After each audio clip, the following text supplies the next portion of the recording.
Hi, my name is Yvette and I'm an employability support worker at SHMU, Station House Media Unit.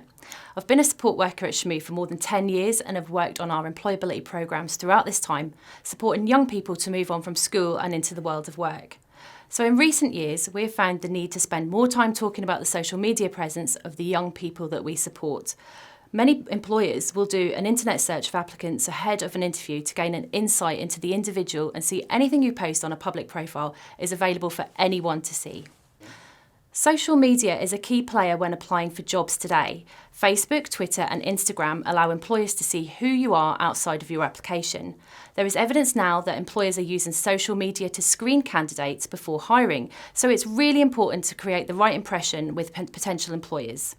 To be taken seriously in a professional world, you should be careful what you share online. Offensive posts, inappropriate profile pictures, and distasteful comments can all affect your chances before you reach an interview.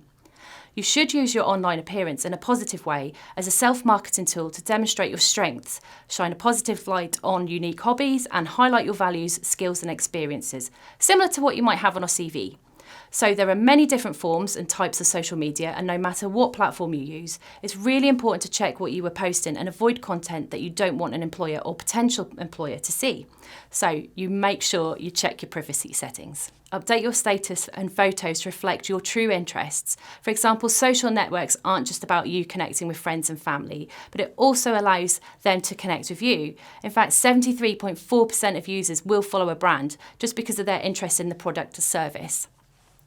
Having examples of your education and work experience on your status. So many use social media for leisure, but it's also a powerful recruitment tool. Some employers may look through your status when you have applied for a job, so you could use this to your advantage and include any previous work experience or qualifications that you have. Demonstrate your strengths and not your weaknesses. This is the same as when you're in an interview. Focus on a positive image of yourself and include information that shows you in a good light and not weaknesses.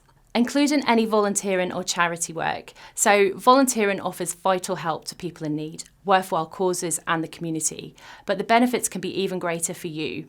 So the right match can help you to find friends, connect with the community and learn new skills and even advance your career. So giving to others can also help protect your mental and physical health, and it also shows a prospective employer that you have gained skills that are vital for being in the workplace. Including any clubs and societies that you belong to. So this could also show a potential workplace that you have teamwork skills, and you can back this up with your status. So it's really easy to use buzzwords such as teamwork and good communication, but by including this on your profile, you can prove that you understand and can demonstrate these skills as well.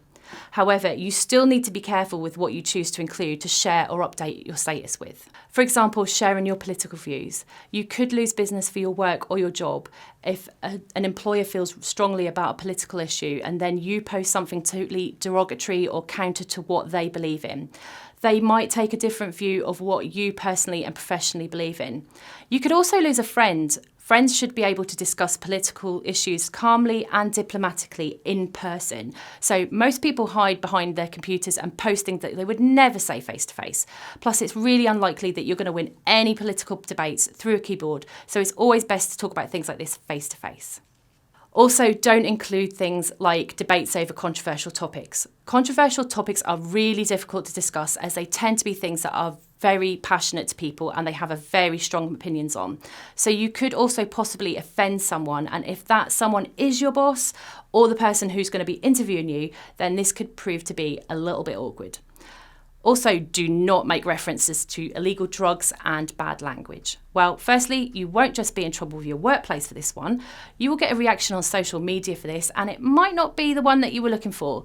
So your employer might not have the same opinion as you, and your workplace may have a zero tolerance to drugs. Also, don't complain about your teacher or your school or your job or your boss. Everyone has bad days, and don't think that these posts won't get back to your workplace. This can show that you are unprofessional and that you may not be a loyal or trustworthy person. You could get fired for this or lose out on a job interview. Your post could tarnish a company's reputation, and if you wouldn't write it on a billboard for everyone to see, then don't write it on a status. Don't use texting language, and this is all about having good communication, and not everyone understands text language. And you want to show that you can demonstrate a good level of communication and others understand you as well. Don't post tasteless comments. Social media is a minefield for your personal reputation. It can destroy businesses and it can even lead to serious legal problems. Posting impulsively on social media can cause a lot of damage. If you see a post with a tasteless comment, you have a choice and you can block them. But remember, it works both ways and someone could block you. You can also do the same. Do you really want your employer or work colleagues to see you on a night out? You don't want to be the workplace gossip on the Monday morning. And you can always just change your privacy settings so others can't see them. And it's not a good position to be in if you've called in sick and then your work's finding out that it was a hangover. You really don't want to lose your job over this. Having unprofessional profile pictures. Don't overshare. It's not necessary to share absolutely every detail of your life online. Be careful about what you share and what connotations it might have if viewed by different people. Despite what you might have been led to believe, nobody is interested in what you had for dinner. It's not all about the likes. It also looks really unprofessional. Don't allow your friends to post improper comments. It's just not appropriate and could upset someone or offend a potential employer. It could also give them the wrong impression of you, and you could always adjust the settings of your social media so it would limit who sees or could comment on your posts. So basically, if in doubt, leave it out. Social media can act as a double-edged sword when looking for employment. However, you can use it to your advantage. Go through your profile to check any potential barriers and update your statuses to demonstrate what skills you have to showcase to an employer. Remember as well, whatever you post on your social media will then target you with ads relating to anything you post. So you might get bombarded with posts and ads with whatever you have.